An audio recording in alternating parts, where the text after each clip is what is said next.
We are having another snow day. I feel like the last 2 winters in Kentucky, this is only my 3rd winter here, the last 2 kind of psyched me out and thought that maybe Kentucky only gets 1 minor snow every year and that it melts and goes away and everything is fine. And then this winter hits and bam, snow day, snow day, snow day. So much snow and so much cold and ice and freezing. Anyway, but yesterday it kind of had me down, but today the sun is shining, which makes all the difference in the world.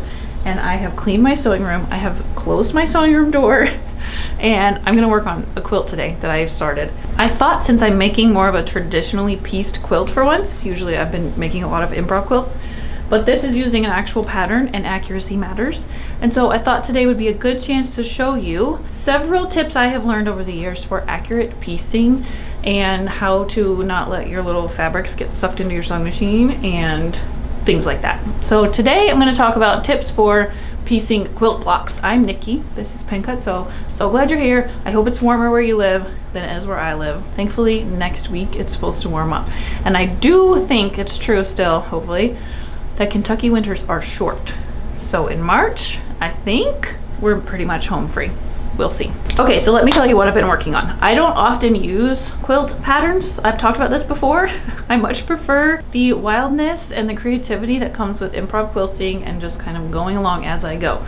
But because I prefer that, I have managed to turn this pattern into that kind of project anyway. I'm actually taking an in-person art class and it was oil painting day. It's like an intro to all kinds of art. And it was oil painting day and I was really struggling and I said out loud to my instructor, I was like, you can tell that patience is not something anybody would ever say that I'm good at. And he said, what? I'm so surprised by that. And I said, what? Why? And he said, because you make all of those big quilts. That must require so much patience. And I said, yeah, I don't have an explanation for that. I don't know why. Why am I able as such an impatient person to make large quilts? And this is why. This is why I love improv quilting. I love that there's always something new to do. It's always changing. Sewing in general, you can always just move on to something else.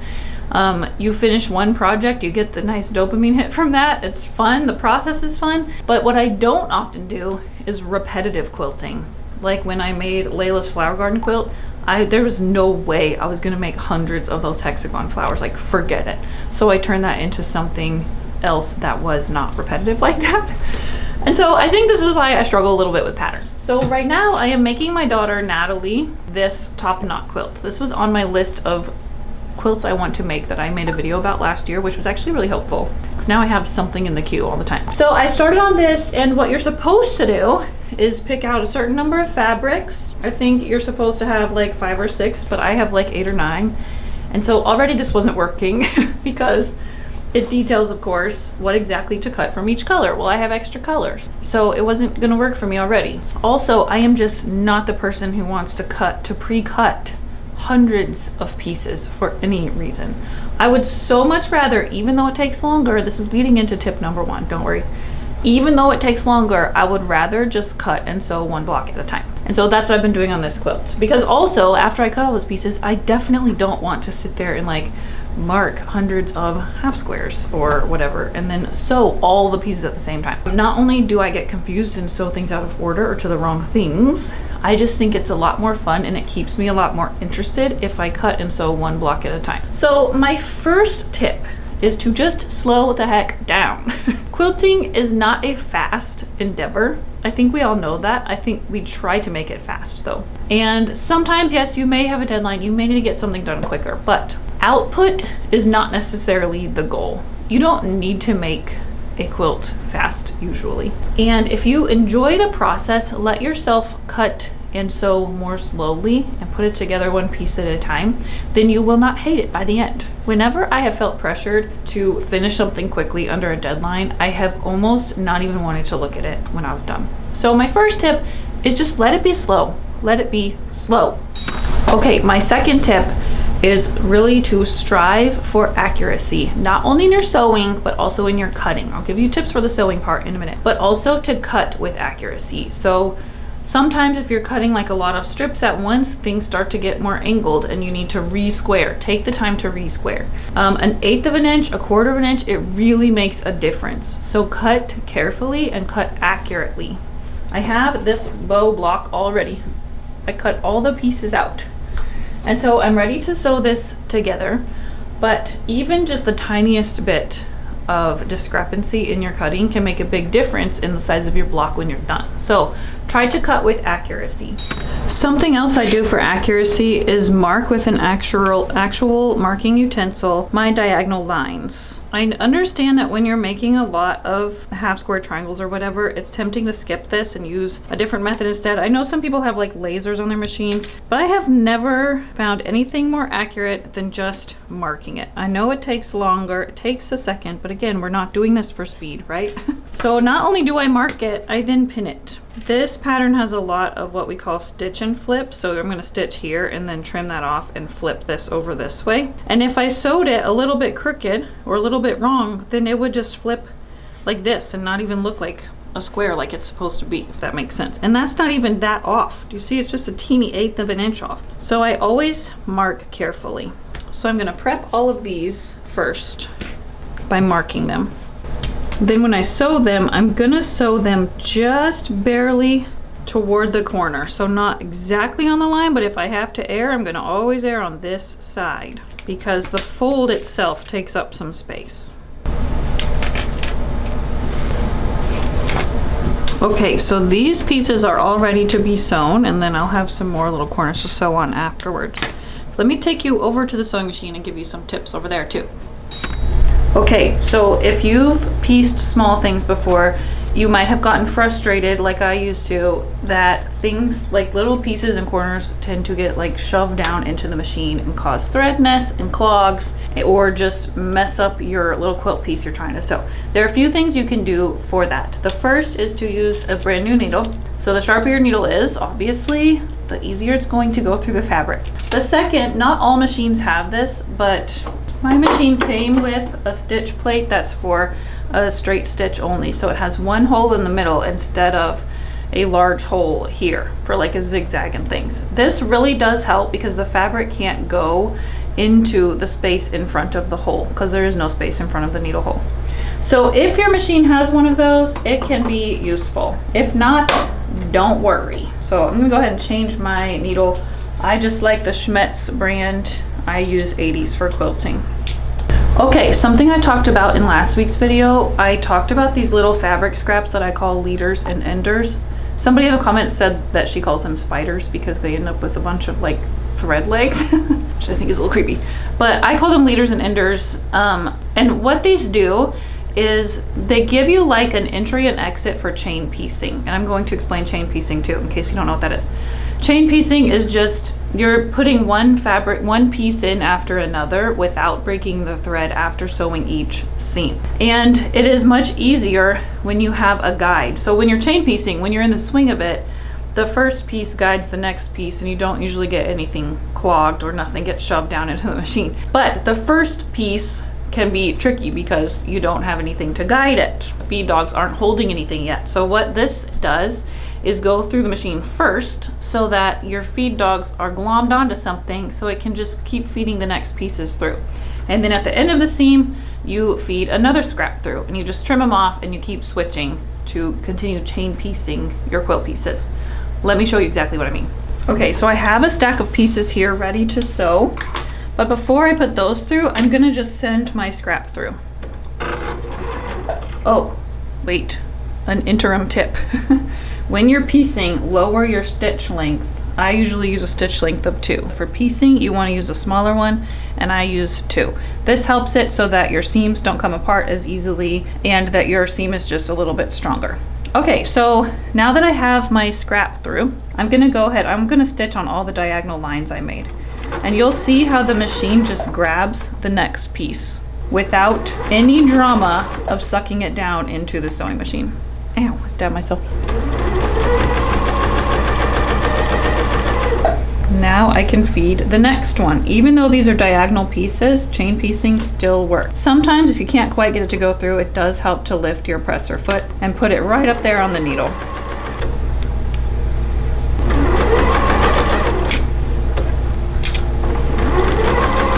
Okay, now that I'm done with my last piece for now, I'm going to take another scrap and feed it through. And then I'm just gonna leave it there with my needle down in it so that I'm already prepared for the next set of pieces I need to sew. So now I have this chain pieced thing. Okay, I want to show you this really fun tool I got for Christmas. It has a rotary blade inside of it, and to cut apart chain piecing, you just press it down onto the rotary blade. It works so good, and it's cute. I will link you to it. My husband got them for me on Amazon, and I gave one to my mom. Very nice. Okay, still have some pieces to sew, but I'm going to go ahead and trim these off so I can press. I'm also using a heat-soluble pin, so this will come out when I iron it. I will try to link you to all of the tools I'm using. Some other tools that are nice for cutting are this rotating cutting mat. And I love this Olfa rotary cutter because I can't chop my fingers off. It automatically retracts. And then I have several sizes of rulers, although not as many as you might think that you need. You definitely need a longish one. This one is 24, and you can get by honestly with just that one. But I also love this 10-inch one. This I love for drawing lines, but any straight edge will do. And I have a small 4-inch square that is somewhere. And those are all the rulers that I use. So don't make yourself feel like, or don't let Instagram make you feel like you need a ton of ruler sizes or special templates. Sometimes if I have a shape that I'm making over and over, like if I need to cut a ton of 3.5-inch squares, I cut a piece of sturdy cardboard and I use that as a ruler, and it works fine. Okay, still need to sew that one, this needs another piece, this needs another piece, this needs another piece. Another part of the reason why I like to, hold on, I have to concentrate. Yeah. Another reason why I like to sew one block at a time, cut and then sew one block at a time, is because it keeps me engaged. I was telling you, I don't like to be bored. So the excitement of choosing fabrics for the next block keeps me interested, and it keeps me going on to the next part. I just feel like it's much more of a slog for me personally. You might not be this way, it's fine. I feel like it's much more of a slog if you have to plow through, like force yourself to sew all of the blocks at once or whatever. I just think it's more fun this way personally, even though it's slower. All right, let me go ahead and chain piece these and then we'll move on to the next part.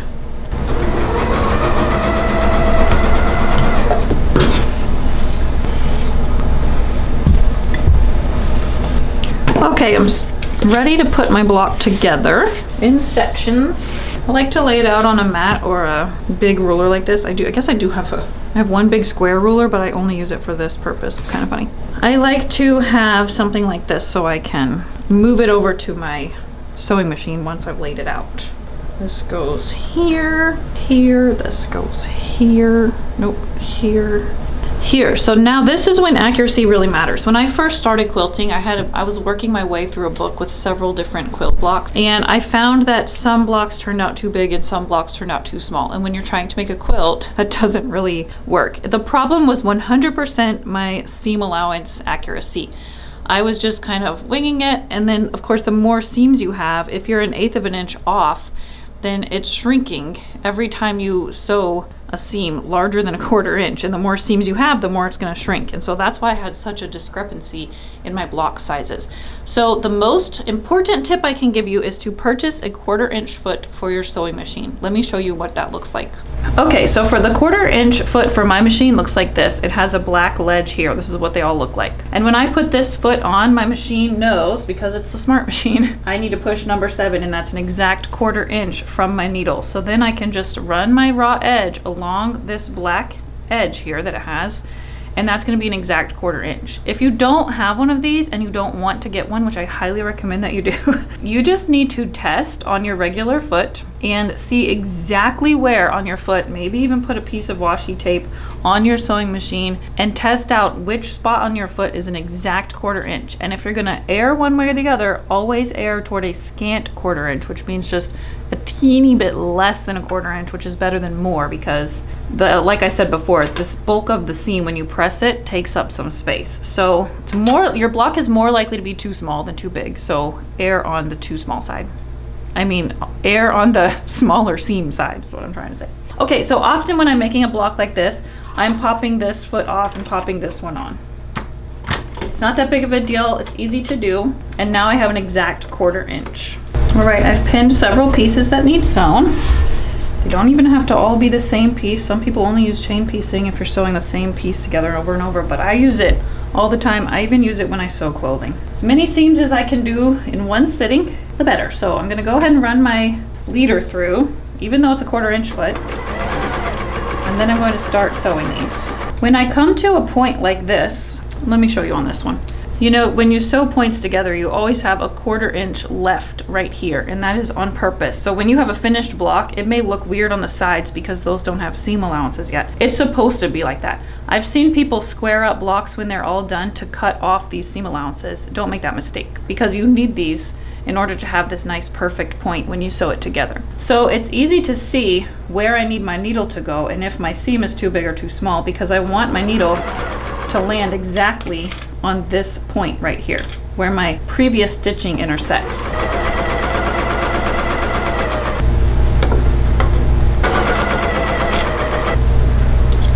Okay, so see, when I open this piece up, there's my perfect beautiful point right there. Okay, so I have my top of my bow, and one question that people sometimes have is which direction to press the seams. And people have very strong opinions about this. And I simply do not. Sometimes I press them open, but more often I press them in the direction they want to go. Some sides may be more bulky than others, and these seams just want to go towards the center, so that's the way that I'm going to press them. Pressing is very, very important in quilting. It's how you get that nice flat quilt block look.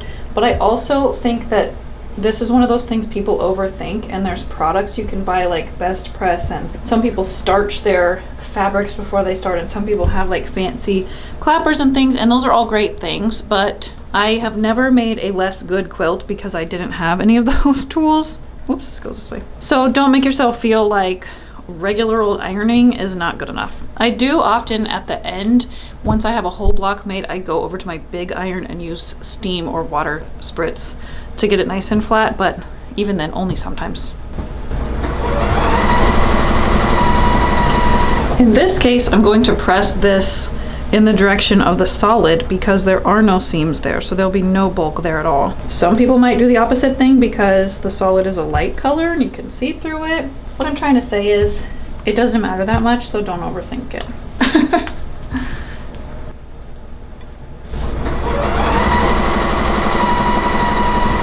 Okay, here's another piecing tip. It matters that this ends up right in the middle and not over here or over here. So even if like maybe I inaccurately sewed a little bit, I want to make sure that the middle of this is the middle of this. So maybe sometimes you might need to fold a crease in it, but that's what I'm going to do first. And in this seams like this where it matters, I'm going to pin just so I can make sure that my bow's center is where it belongs. Okay, as you sew seams like this with lots of seams intersecting, you want to make sure that as it goes under the machine, the seams on both sides are facing in the direction that you pressed them, so that it's not twisted like this later.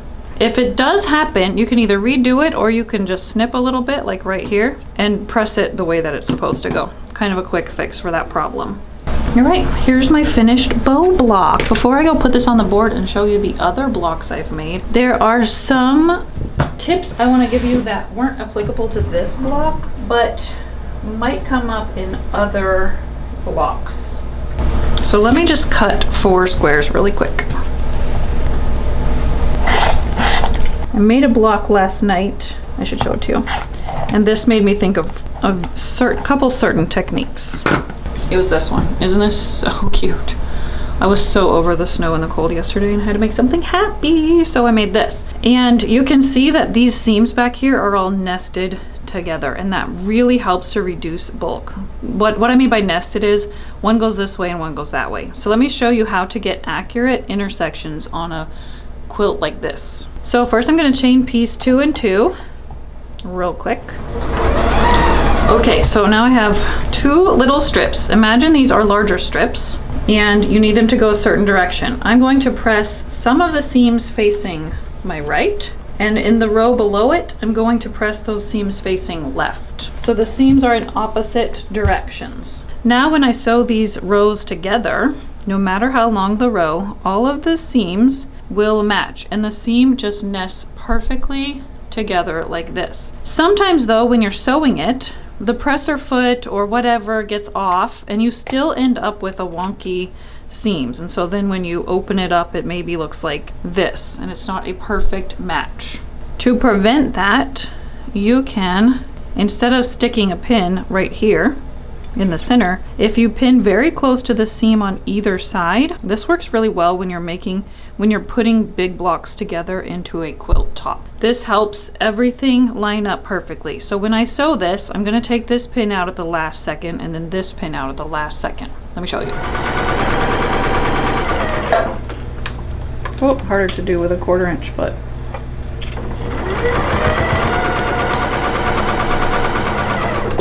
And now I have a perfectly matched 4 patch. And the seams on the back are perfectly nested. Now in this case, I would probably press this open to give it nice and flat finish. That's cute. I should put that in on my board.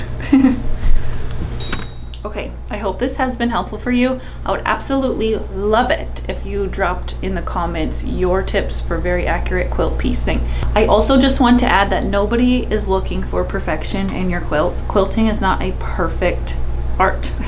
In the olden days, I think I've said this before, but they used to purposefully leave mistakes in quilts because only God is perfect and we can't compete with God.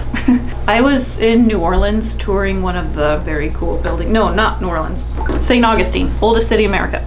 And there's some beautiful mosaic floors. And we were taking the tour and the guy pointed out that there's reversed tiles in some of the sections and that they did that on purpose for the same reason. So I thought that was really funny because things aren't supposed to be perfect, especially things made with your hands by humans. So if your quilt squares turn out a little bit too big or a little bit too small, it's all going to work out in the end. I have managed to squeeze some way too small quilt blocks into large quilts anyway, and once you quilt it, nobody ever knows. Nobody knows. Nobody can tell that those pieces may be stretched a little farther than the others. Okay, so I hope this has helped you. Drop your tips in the comments. I'm gonna put this bow on the board and I'm probably gonna make a few more bows today because this is fun. Perfect snow day activity. I'll see y'all soon. Bye.